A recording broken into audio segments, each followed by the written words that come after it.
कविराज कालिदास, उनका अंत एक अयोग्य को विद्या देने से हो गया था। बहुत विद्वान थे कालिदास, उनकी विद्या की पराकाष्ठा अतिश्रेष्ठ, लेकिन काली के बड़े भक्त थे। तो एक बार उन्होंने, जैसे लोग भगवान श्री कृष्ण के अंग प्रत्यंगों का अपने अपने पदों में अपने ग्रंथ में करते हैं, ऐसे कालिदास ने काली के अंग का वर्णन किया। तो कालिदास से एक अपराध हो गया। अब इसको अपराध नहीं कहेंगे, क्योंकि बड़े जन जो कुछ भी करते हैं वो हमको शिक्षा देने के लिए करते हैं, भले उससे उनका अनहित हो जाए। कालिदास से क्या हो गया कि उन्होंने काली के रूप का वर्णन किया, तो काली तो माँ है, उनके रूप का वर्णन किया, भुजाओं का वर्णन किया, पैरों का वर्णन किया, सब ठीक था, लेकिन काली की जंघा का वर्णन कर दिया, जो कि अपराध है। वो माँ है, आप माँ के अंग प्रत्यंगों का वर्णन नहीं कर सकते, वो वर्णन योग्य नहीं है। लेकिन कालिदास के मन में ये विकार नहीं था, पढ़ने वालों में तो विकार है। कालिदास ने वर्णन कर दिया, पढ़ने वालों ने उस पर ऑब्जेक्शन कर दिया, बोले कि काली की जंघा का वर्णन कर रहे हैं। सब क्रोधित हो गए कालिदास से।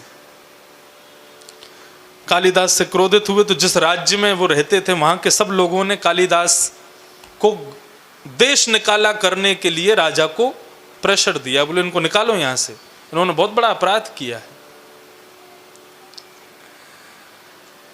राजा कालिदास के शिष्य थे, लेकिन फिर भी एक राज्य पदवी पर होने के कारण प्रजा की सुनना उनका अधिकार था।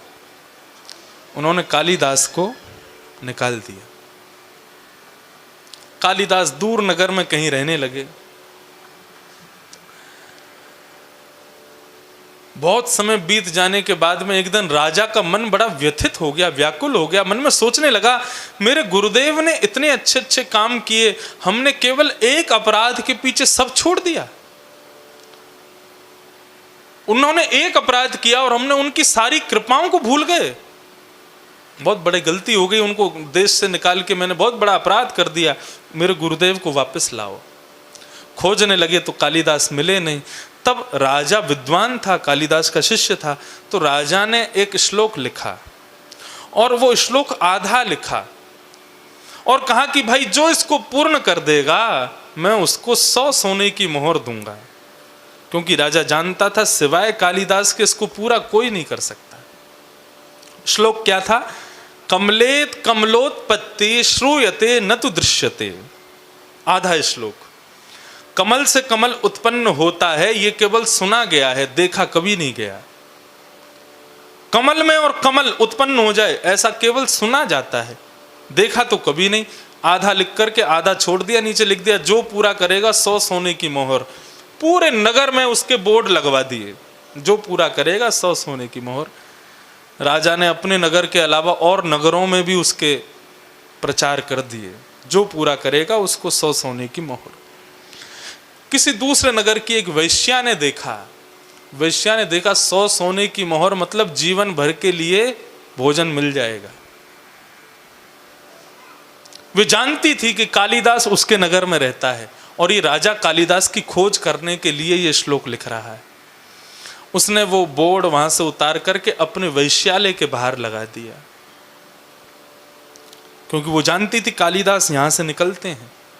और विद्वान का एक गुण होता है, यदि वो अपने से जुड़ी हुई कोई चीज देख ले तो उसको पूर्ण करके ही फिर आगे कुछ करता है। तो कालिदास जैसे ही वहां से निकले, कालिदास ने देखा कमलेत कमलोत्पत्ति श्रूयते न तु दृश्यते। नीचे वाले पंक्ति तो पूरी की नहीं किसी ने। कालिदास से रुका नहीं गया, तुरंत उन्होंने सिड्डी ली और चढ़ गए ऊपर और नीचे लिख दिया बाले त्वम मुखाम भोज कथम इंद्रि वरद्वयम। उनका भाव क्या था? कमल से कमल उत्पत्ति होती है, सुना गया है, देखा नहीं गया। कालिदास कहते हैं श्याम सुंदर का मुख कमल है और उस मुख कमल पर 2 नेत्र कमल हैं, हो गई कमल से कमल की उत्पत्ति। ठाकुर जी का मुख कमल है और उस मुख कमल पर 2 नेत्र कमल हैं, तो कमल से कमल उत्पन्न हो गया। कालिदास ने श्लोक पूरा किया, किसी ने जाके वैश्या को बताया, बोले तुम्हारा श्लोक पूरा हो गया।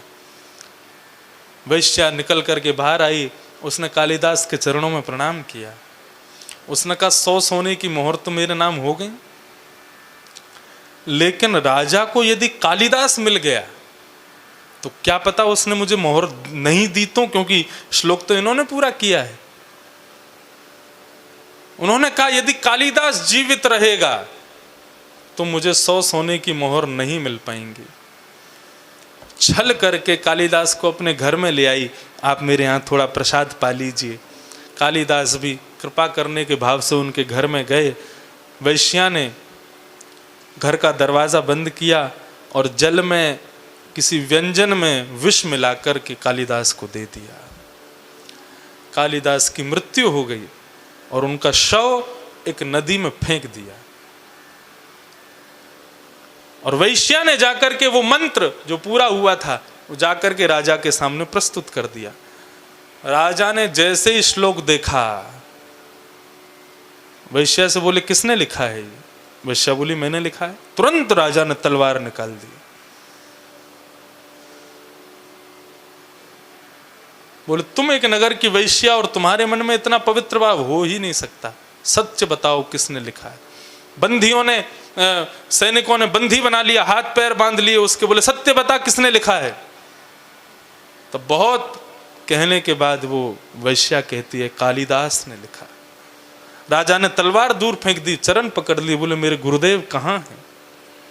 तू सो नहीं, तेरे को 500 मोहर दूंगा, लेकिन मेरे गुरुदेव का परिचय दे, वो कहाँ हैं?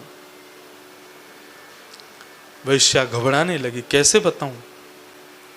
तो वैश्या ने बताया मुझे लगा कि कालिदास यदि आपको मिल गए तो आप 100 सोने की मोहर नहीं दोगे, इसलिए मैंने कालिदास को विष दे दिया।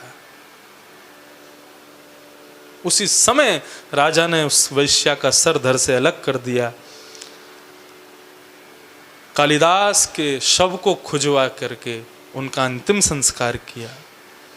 अंतिम संस्कार करके राजा का मन बड़ा व्याकुल, वे अपने गुरुदेव के पास, दूसरे गुरुदेव एक संत थे उनके पास गए और जाकर के कहा महाराज इतना बड़ा ज्ञानी, इतना बड़ा ज्ञानी कालिदास और ऐसी ऐसी ऐसी मृत्यु।